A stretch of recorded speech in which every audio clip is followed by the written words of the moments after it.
you, Vin, for that introduction. I want to echo your gratitude to everyone that you thanked by name for joining us here in Long Branch and at Charley's. I want to thank everyone at Charley's for letting us effectively invade today. Oh yes, please give them a round of applause. And I want to particularly thank the mayor for being here, and I also just have to say I'm so grateful that so many of you are sitting, because it makes me feel less guilty about the fact I have to sit. I hear my doctor's voice in my head telling me to not stand for very long. I think it's probably quite obvious, but just in case you can't see, I'm quite pregnant. Well, thank you for that. And I really hope that we can have a conversation today about what's at stake in this election. But first, I want to share a few thoughts about why I'm such a passionate supporter of my mom's. I acknowledge proudly I'm deeply biased toward her. I make no pretense to be anything but so proud to be her daughter and incredibly grateful for the example that she's given me now as a working mom. And my most important identity these days is as a mom. I have a 19-month-old daughter, Charlotte, at home. I can't wait to meet her future little sister, little brother later this summer. And that's really why I'm working as hard as I can on behalf of my mom's campaign, because I think this is the most important presidential election of my lifetime. And I feel that way for two reasons. The first is that it's the first presidential election that I have voted in as a mom. I cast my first vote for my mom in the New York primary as a mother. And I didn't know I could care anymore about politics, who was running for or holding political office, until I became a parent and found I could. That surprised me, because I grew up spending a lot of time at events like this. I grew up spending a lot of time at organizing events and political rallies, supporting my dad when he was running for governor of Arkansas and then later for president, but also supporting, thank you.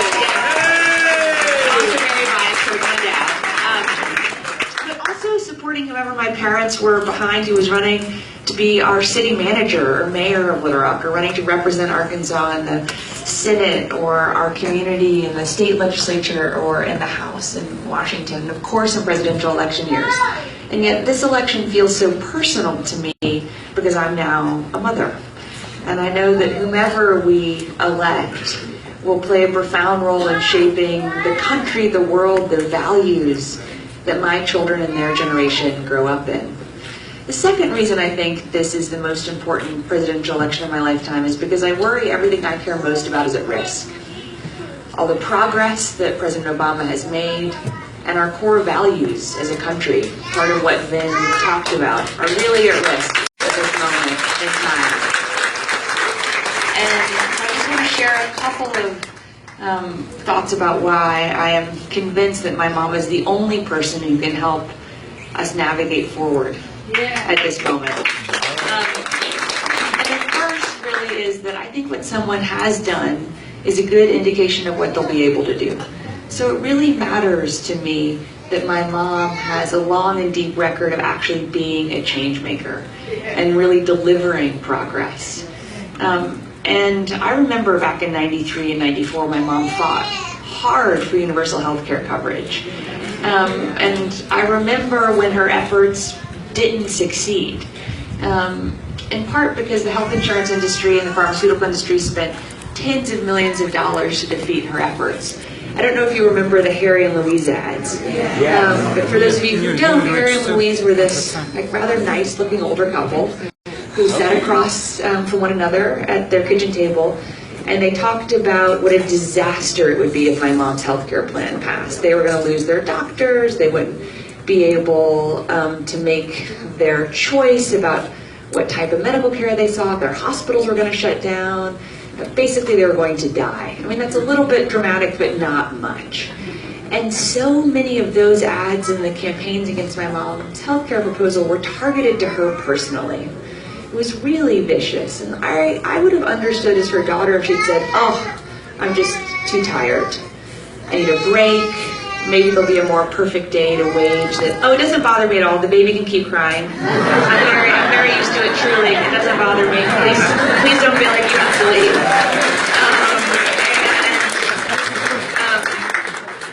And yet, I don't think I've ever heard my mom say, I'm tired, and of all the things she's been accused of, I don't think anyone has ever accused her of being a quitter. And so instead of saying, well, maybe there'll be a more perfect day to wage this campaign again, she said, how can I still make progress? And she spent 3 years building a bipartisan coalition, working with Democrats and Republicans to create the Children's Health Insurance Program. And the Children's Health Insurance Program now insures more than 8 million low-income American kids, including more than 100,000 here in New Jersey. So that matters to me. It matters to me when she was First Lady. Something else she worked on was overhauling adoption out of the foster care system. She worked for years to change the rules around adoption in the foster care system. And today, because of that, there are now in any given year 60 to 80% more young people adopted out of foster care than there were 15 years ago. That's also what real progress looks like, I think. It matters to me when she was my senator from New York. She worked to extend the VA system to include our National Guardsmen and women who serve our country overseas. So when they come home, they and their families can take full advantage of the VA system. She also did that, like the Children's Health Insurance Program, working with Democrats and Republicans. I think it matters that people know how to make change and are willing to work with whomever they need to deliver that change. I also think it matters that people know how to make government work on behalf of our values when in office and when out of office. And I think this is a really important point, in part because of what Vin talked about. I never thought I would see in my lifetime the now almost normalization of hate speech coming out of the Republican Party. The almost daily diet of racism, sexism, Islamophobia, homophobia, anti-workers' rights rhetoric, rhetoric against Americans with disabilities, rhetoric against our veterans. I mean, it's just unconscionable to me. And so it matters to me that my mom has a record of making government work on behalf of our values, even when not in office. So just 2 examples from opposite ends of her public service career of what I mean by that. When my mom was First Lady of Arkansas, she worked to bring the first public early childhood education program to Arkansas that we'd ever had in our state. Something called HIPPY. So it's an easy name to remember. And when she first brought HIPPY to Arkansas, its first year was 30 years ago, 1986. She had worked for a long time to ensure that the program had support from parents and teachers, from community leaders, including local religious leaders, from Democrats and Republicans. Now, she did that in part because she wanted the program to actually be responsive to what parents hoped for their children. She also did it because she knew how important it would be that the program had a broad and deep base of support. And that's really mattered because 30 years ago, unlike in 1986 when Arkansas had a Democratic governor and a Democratic state legislature, Arkansas now has a very conservative Republican governor and a pretty conservative Republican state legislature. And they've been cutting funding for public programming, including for education, but they haven't cut funding really for HIPPY. It matters that you know how to make change, but also protect change. When my mom was Secretary of State, she created the first high-level position for someone to monitor on behalf of the U.S. government how girls and women are treated around the world. Yeah. And she made it clear that how countries treated girls and women was going to impact how the United States treated them. Secretary Kerry's continued that. I think it's important, in total candor, that a man has continued to make it clear that how girls and women are treated as an American foreign policy priority. But it's also important because it'll be harder for someone to undo that in the future. I hope we always have a Democratic president and a Democratic Secretary of State. But it'll be hard even if, heaven forbid, we have a Republican president, for that person to tell the thousands of foreign service officers who work on our behalf every day around the world that all of a sudden the United States doesn't care about girls and women.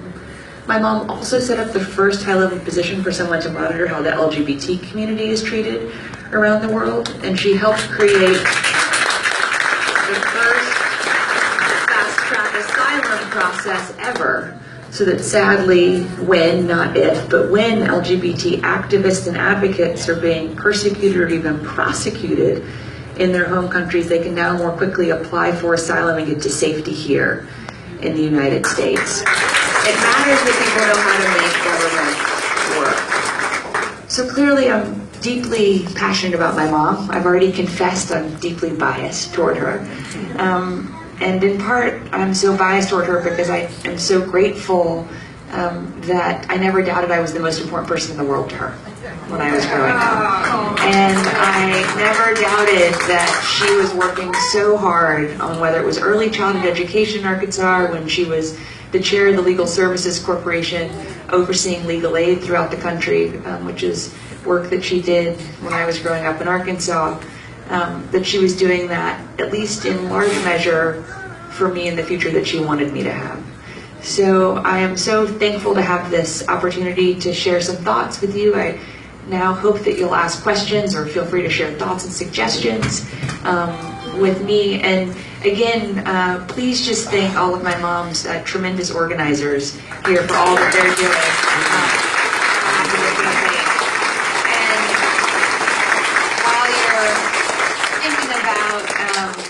What you may want to ask, what you want to share, and I will say you don't have to be old enough to vote to ask a question.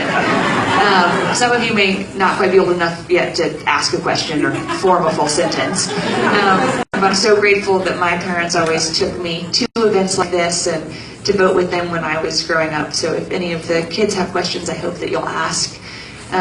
And truly, if you have thoughts or suggestions or parenting advice, I'm always equally happy to hear that as well. So thoughts, questions, advice, suggestions. Yes, ma'am. Hi. My only child is a teenager with autism, and I know your mother has an autism plan. I'd like to know if you can speak a little bit about that and encourage her to speak more about that, especially in New Jersey. We have a lot of autism families. All of us are worried about what's going to happen to our teenagers when they become 21 and the housing situation for them. And I know your mother has some ideas about that. Well, thank you for your question, and thank you for sharing your story and asking your question.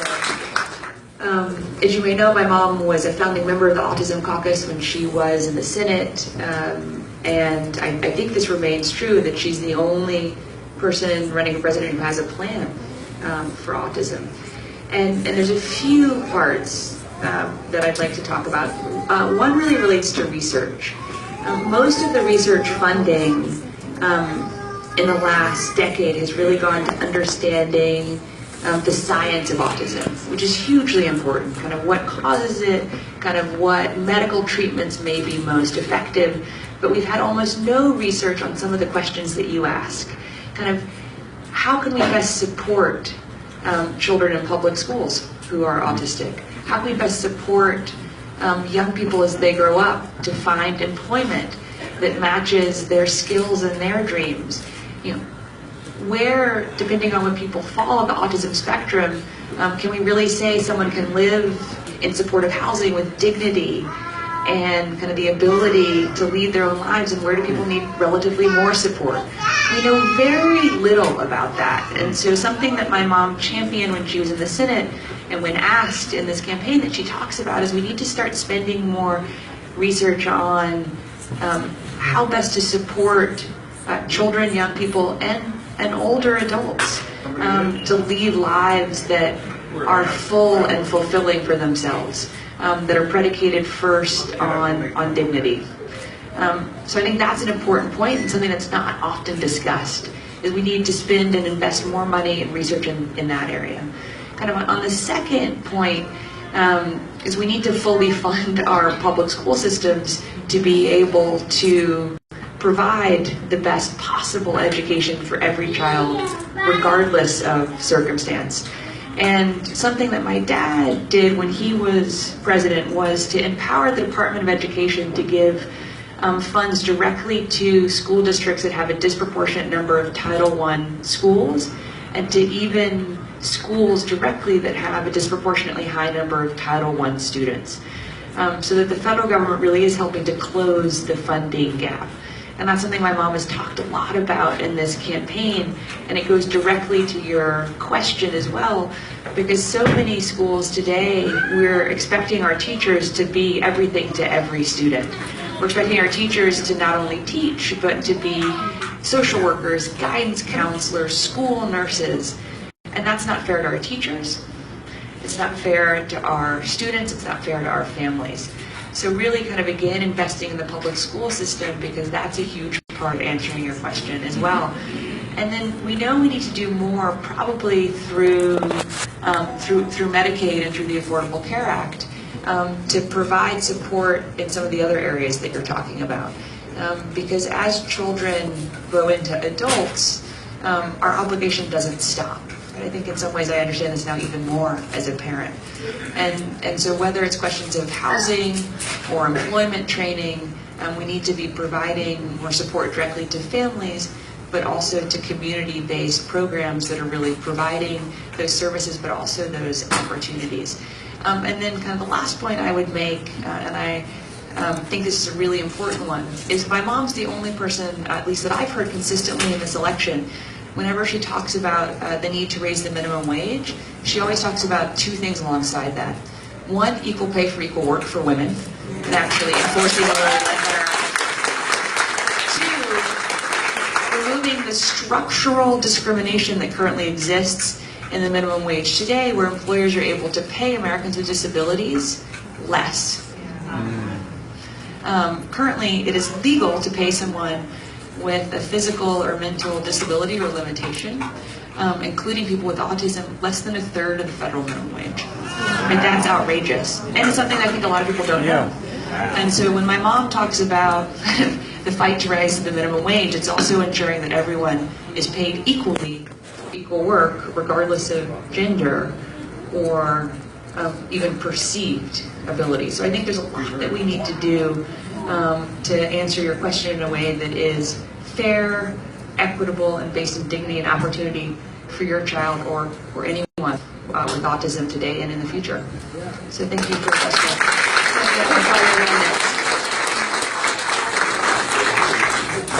How are you? I am Reverend Dr. Leslie Devereaux. I am the pastor of Trinity A&E Church here in Long Branch, the first woman pastor in 130 years of the church.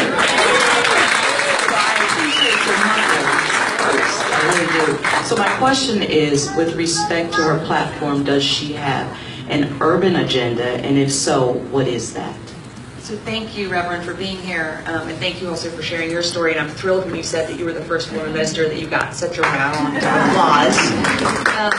My mother does have an urban agenda. She was the first person to do so. And it has a few components. One is an extension of something that we were talking about earlier. Because if we look at our schools that need the most financial support to be able to provide a high-quality education and kind of opportunity platform, they're disproportionately in our cities and in our very rural areas. And just to give you kind of one snapshot, although often this conversation is focused on infrastructure, and that's hugely important. Clearly, no child should go to school when walls are crumbling or there's mold or there's lead in the pipes. This is clearly something that you're confronting here in not too far away Newark. But it also really is about the services and the support in schools. So in Flint, for example, in the Flint Public School District, there is one guidance counselor, one school nurse, and no social workers in the entire school district. When I was in public school in Little Rock, Arkansas, I had 2 school nurses in my elementary school. There was a social worker who came 3 days a week, and there were multiple guidance counselors. So just to give you a sense of what the erosion of public investment in our school system now means in kids' lives, something I'm sure many of you, particularly those of you who are parents, see on a daily basis. So that's, I think, an important part.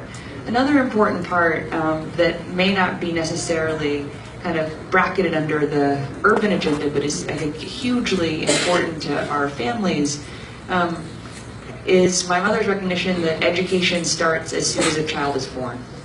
Right? So while, of course, we must get to universal pre-kindergarten across our country, we also have to support families in making whatever we think are the right childcare and developmental decisions for our children. And so this is partly what led my mom to come out a couple weeks ago with a plan to cap at 10% of family income childcare costs for families. Because right now, that's not the reality for most families. But we have to couple that with greater federal investments in local partnerships for what are kind of what we each want as parents and communities to see for our children. Because there will be different answers. And candidly, Reverend, you also should be part of helping answer some of those questions in terms of what your congregation wants to see for their children.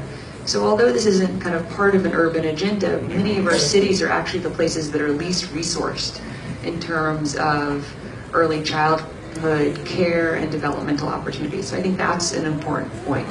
And a third point, kind of looking now kind of away from early childhood, really goes to investment in increasing employment. And something that my mom first advocated for back in 2006 and was a core part of her presidential race in 2008 and is one of the reasons that she's running for president now in 2016 is her infrastructure agenda. Because we have crumbling infrastructure everywhere across our country.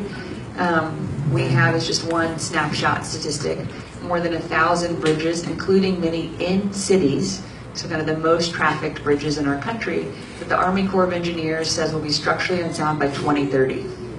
Right? That's not far in the distance, right? That's less than 15 years away. Right? That's clearly a public safety and public health alarm bell, but it's also a real employment opportunity. And so kind of my mom thinks we should kind of change that alarm bell into a real call to action and invest in an infrastructure program nationally, which she thinks she could build bipartisan support for because, for better or worse, we have crumbling infrastructure everywhere. And do it through a federal and local partnership where we're kind of rebuilding our bridges, our tunnels, our roads, our schools, our water systems, our sewage systems. And something that really matters to me, and I hope will matter to voters here in New Jersey, is that my mom's the only person running for president who actually tells you how she's going to pay for everything. And so she tells you how she's going to pay for things like her infrastructure program, which she thinks will help create millions of jobs, particularly in our urban areas. She tells you how she's going to pay for the direct federal investments in our public school system. She tells you how she's going to pay to get to universal pre-kindergarten and so much else. Because I think that's something that is really distinctive about my mom's campaign. And I think if someone's thought through how they're going to pay for something, they probably have a greater chance of being able to get it done. So thank you for your question. And I think it's a hugely important question. And I think it's hugely important that local leaders like you, Reverend, are part of this conversation and part of getting this work done. So thank you. Yes, sir.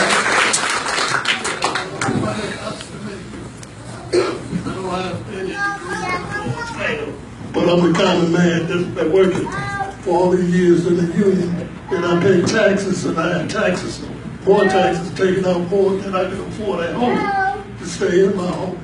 And 3 kids sent off to college and still paying taxes. Now I don't own a home, I rent a home, and my taxes are still higher than if it was if I was working. And I'm on a pension and I have disability, and the money is dwindling because they say I need more taxes taken out. And then when the taxes come out, I have less money to pay my bills. So, and I wind up owing more than $3,000, $5,000 a year on taxes. Now I can't afford that. So, how will I stay in my rent a home? Well, sir, I can't speak to your direct experience as well as you clearly just could, but I certainly can tell you that if we look at kind of what my mom is focused on, it's largely through lowering the non-tax costs that people have to deal with.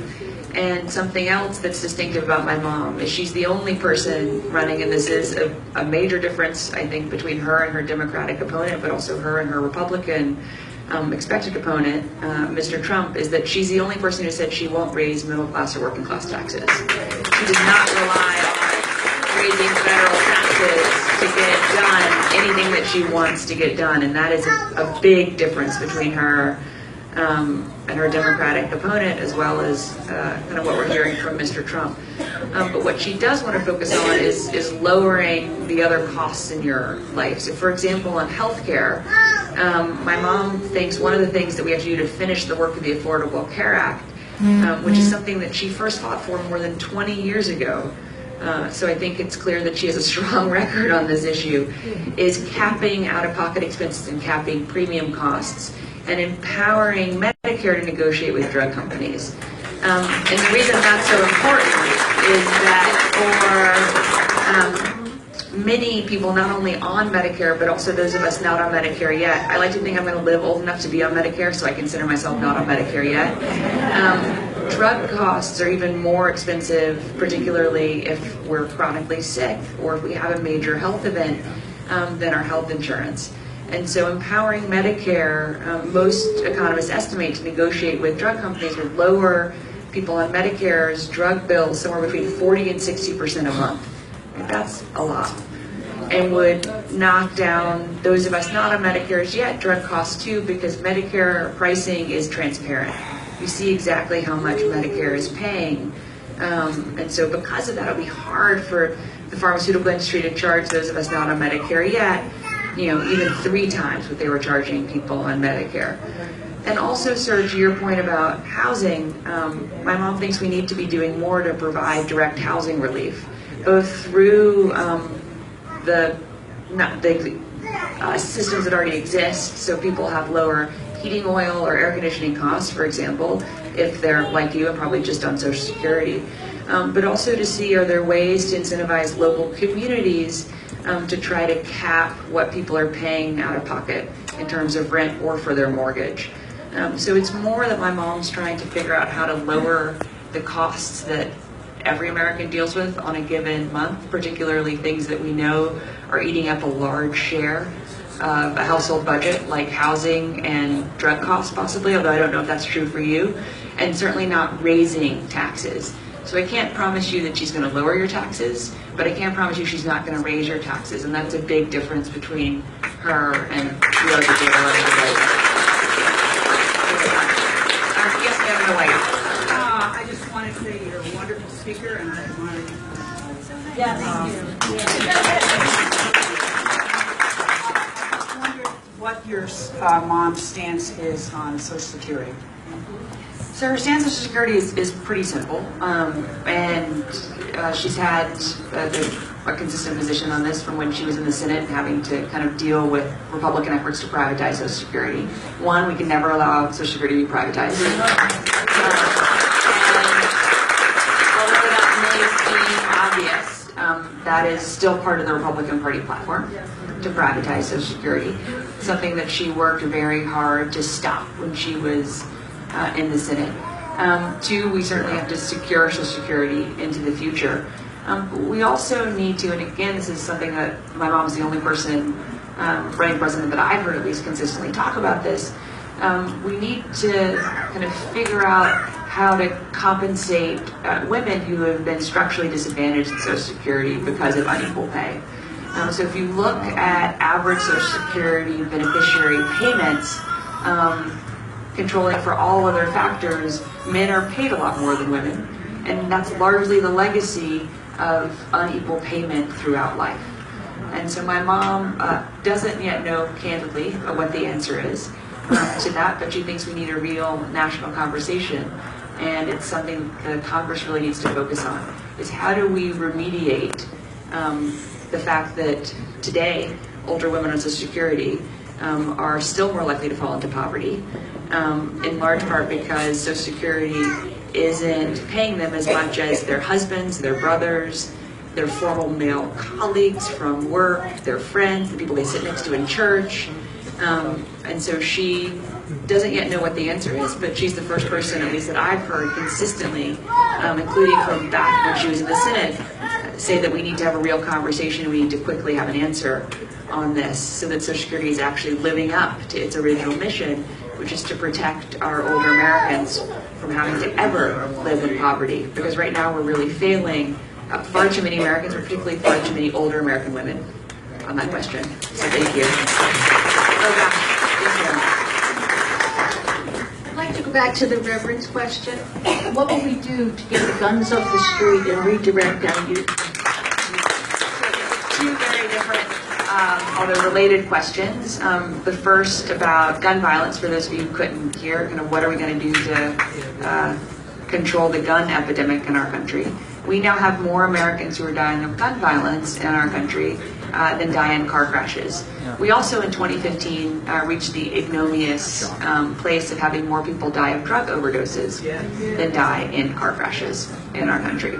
That's partly because cars have gotten safer and driving's gotten safer, and thankfully things like drunk driving continue to go down in most of the country. But it's also really tragically because guns have become far too common, and particularly opioids have become the source of great abuse and tragedy for far too many communities across our country. But to focus just on the gun question, my mom thinks we need to do a few things. One, we need to strip away the unique immunity that the gun industry currently enjoys. It is easier to hold a toy gun manufacturer accountable for marketing their products illegally than it is to hold an actual gun manufacturer accountable. And this is a big difference between my mom and her Democratic opponent. I mean, it's something that my mom and then Senator, now President Obama, voted against in 2007, and it's something that Senator Sanders voted for.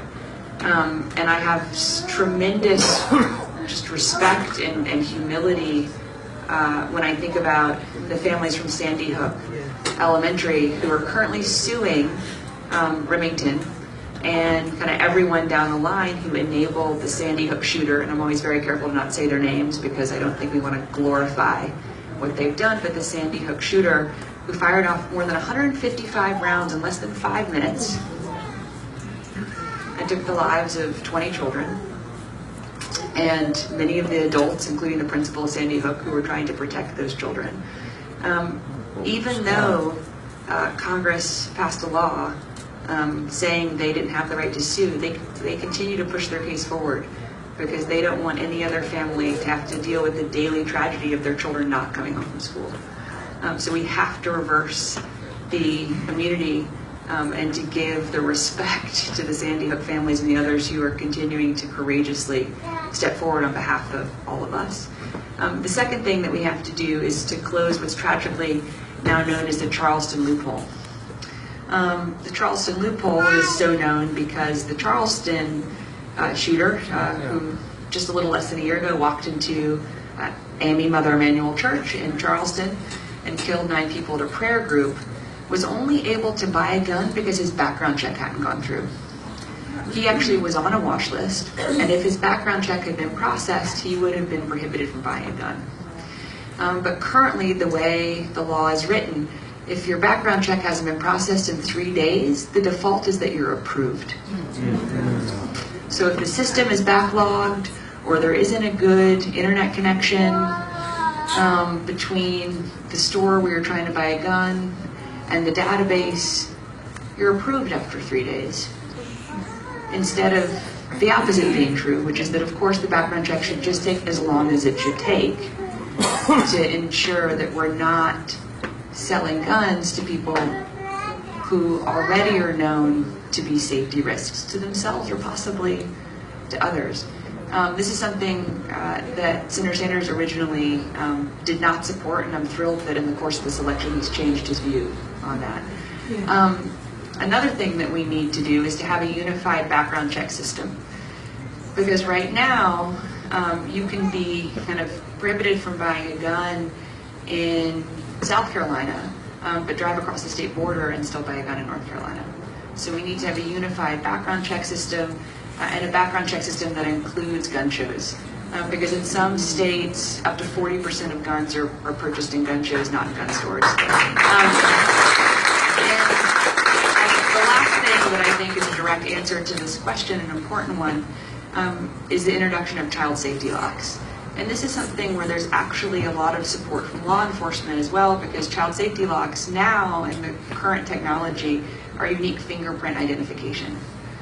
So that only the person who owns the gun can unlock the gun to be used. They're called child safety locks because originally they were conceived to help protect children. This is also hugely important because a couple weeks ago we had 6 kids under the age of 6 die because they shot themselves with firearms that they had found sometimes under their dad's pillow or in their mom's purse or in an unlocked cabinet. But they're also seen to be really important from law enforcement's perspective because a majority of guns that are used in robberies, for example, or in assaults, are illegally gotten. They're guns that people have stolen or purchased illegally.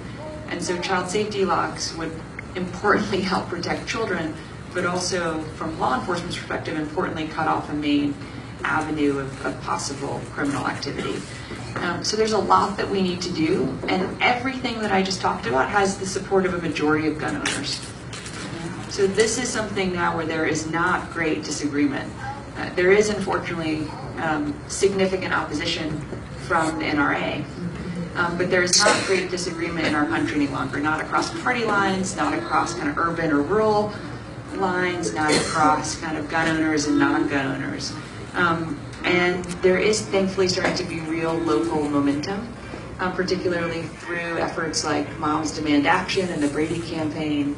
And so my mom thinks we have to keep pushing at the federal level, but we also have to keep supporting cities and states who move kind of even more quickly, even further, so that we're doing everything we can to protect people wherever we may live.